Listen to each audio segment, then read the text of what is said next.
Imagine you have spent 30 years building an impeccable career. You have steered projects through recessions, managed multi-million-dollar budgets, and you know exactly where the operational skeletons are buried in your industry. Then, one Tuesday morning, you are called into a glass-walled conference room. There is no gold watch on the table. There is no retirement cake. Instead, there is a folder with the words "Organizational Restructuring" printed on the front. They tell you your role is being consolidated. They call it an efficiency initiative. But when you walk out of the building with your cardboard box, you look back and realize something terrifying. You did not choose to retire. Your exit was engineered. It is a quiet, bloodless vanish, mate. No farewell speeches. Just a sudden update to the company directory, and poof.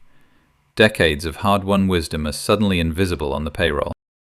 Exactly. Welcome to the show, everyone. I am Simon Carver, and today we are looking at the silent corporate exit ramp that nobody chose. Joining me, as always, is my co-host Lachlan Reed, coming to us from his backyard shed. G'day, Simon. Yeah, the bikes are pushed to the side today because we have a massive topic to untangle. To help us do that, we have our special guest, creative technologist, co-author of The Last Job You Will Ever Hate, and the voice of reason himself, Chris J. Murphy, or CJ, as we love to call him. Welcome, CJ. Thanks, Lachlan. It is great to be here with you both. Let us talk about what is actually happening out there in the market. This silent forced retirement of experienced professionals over 55 is not a random glitch in the labor market. It is an economic strategy. Historically, new leadership teams would come in and quietly swap out senior staff for their own trusted networks. We have seen that pattern for decades. But today, there is a massive difference. Artificial intelligence has become the ultimate corporate cover story. Cover story is the perfect phrase. It is like companies are laundering ageism through technological progress. That is exactly what it is, Simon.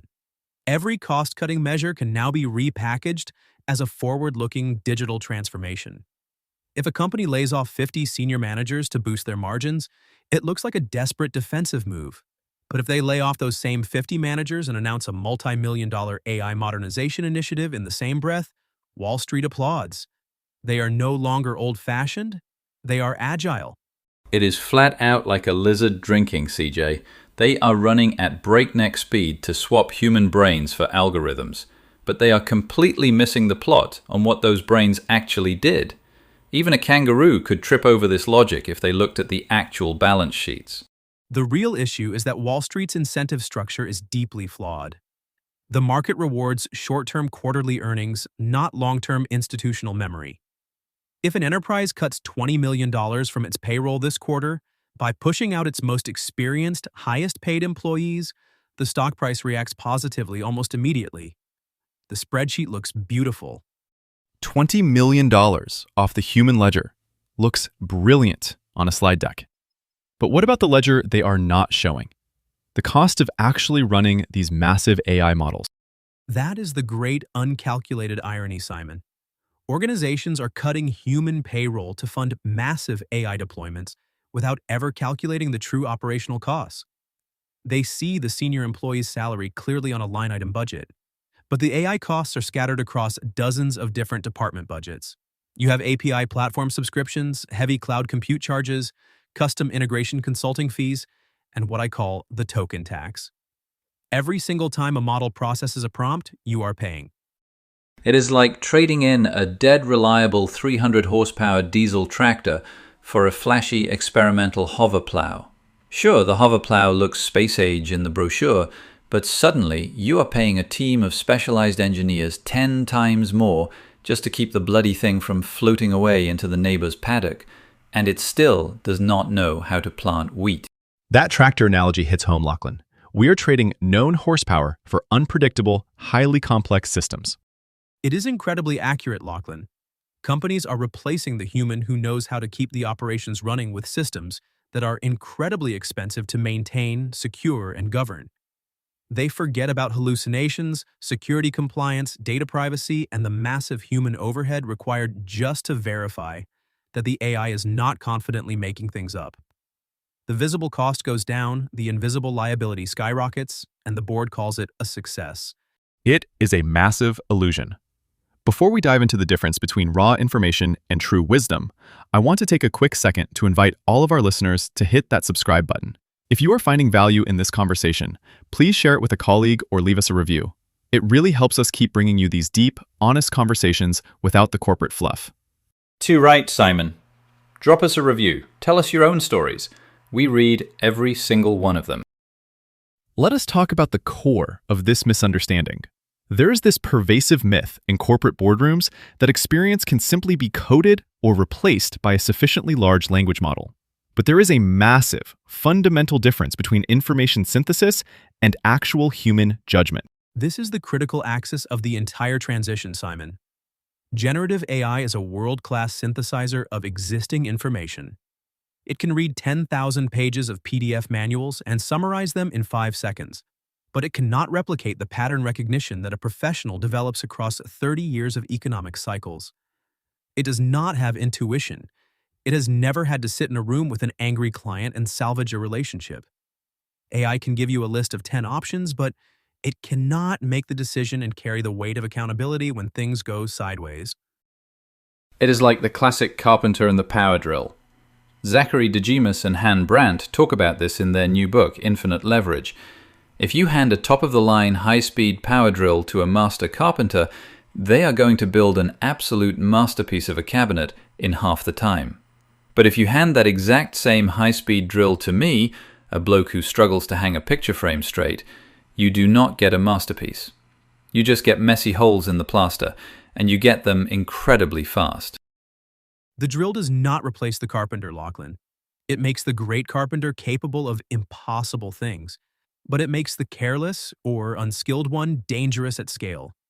And that is exactly what organizations are doing. They are taking the drills, firing the master carpenters because they are expensive, and handing the drills to junior staff who do not have the judgment to see when the machine is drilling in the wrong place.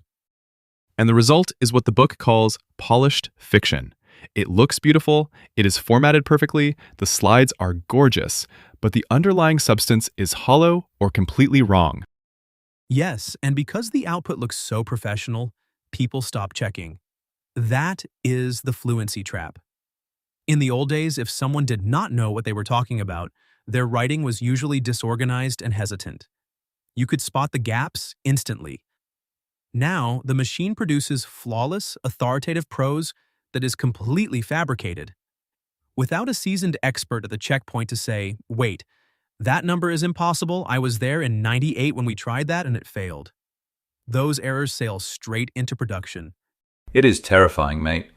You are automating the doing, but you are completely discarding the knowing. So, if the corporate landscape is changing and experienced professionals are facing these engineered exits, where is the hope?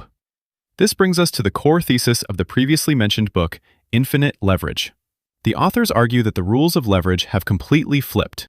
This is where the conversation turns from validation to absolute empowerment. For most of business history, real leverage was rationed. If you wanted to build something of significant scale, you had to ask for permission. You had to get capital from a bank or investors, or you had to hire a massive team of people to execute the work.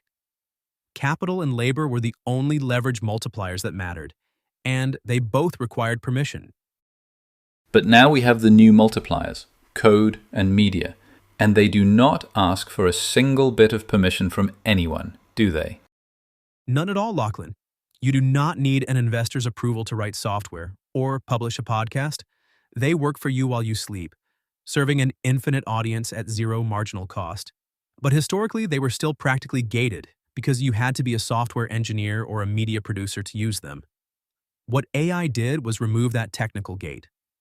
Now, a senior professional who understands systems can use AI as the operator of those permissionless multipliers. That is the concept of the enterprise of one. It is not about being an exhausted freelancer trading hours for dollars on a laptop. Exactly, Simon. A freelancer is just a job with a worse boss and no benefits. The enterprise of one is a model where a single experienced professional builds a repeatable system of workflows and tools that produces the output of a mid-sized company. Zach and Han built the human workforce ecosystem. Over 100 podcast episodes, books, custom software tools like the Knowledge Evolution Layer, with just 2 people and a budget of roughly $500 a month. $500 a month! That is less than some companies spend on stale biscuits for the boardroom meetings. And these blokes built a whole media and consulting powerhouse. It is the power of stacking multipliers, Lachlan. You use code to automate the manual handoffs, media, to build trust with a global audience, and your own hard-won judgment to orchestrate the entire machine. The corporate world might not value your traditional position anymore, but they still desperately need your expertise. You just have to package it differently. This is incredibly liberating. Let us get practical for our listeners over 55 who are listening to this and thinking, okay, I am ready to stop renting my time and start building my own system. What are the concrete steps to transition into an enterprise of one? The book outlines 5 clear actions. First, document your expertise. Most of what you know is trapped inside your head, which makes it a service you have to manually deliver. You need to convert that tacit knowledge into digital assets, templates, frameworks, checklists, and guides. Make your wisdom visible. Second step has to be learning AI, right? Not to become some 20-something prompt engineer, but because a seasoned professional who knows how to use AI can absolutely run circles around a whole team of traditional doers. Exactly, Lachlan. You use the tools for speed of gathering and execution, but you keep the judgment for yourself. Third, build a personal brand around your specific niche. In a world drowning in cheap, generic AI content, a name that stands for verified, trusted expertise is the only moat that holds. Fourth, develop multiple modest income streams rather than chasing one giant client. Spread your revenue across consulting, digital products, memberships, or courses, so no single decision maker has a leash on your livelihood. And the fifth, perhaps most important step, stop defining yourself by your corporate title. Your value was never the logo on your business card. It was the judgment you brought to the office every single day. That is the ultimate shift, Simon. The corporate contract might be broken, but the market for wisdom has never been more open. What a powerful place to land. If you have been affected by this silent retirement crisis, remember, your career is not over. The rules of the game have simply evolved, and you now have the tools to build your own playing field. Thank you so much, CJ, for bringing your incredible insight to the shed today. My pleasure, Simon. Thanks for having me. Good on you, CJ. Absolute gold today. And to our listeners, thank you for tuning in to The Human Workforce. Don't forget to subscribe, share this episode with a colleague who needs to hear this message, and leave us a review. Until next time, stay human, keep building, and we will see you on the next turn of the flywheel.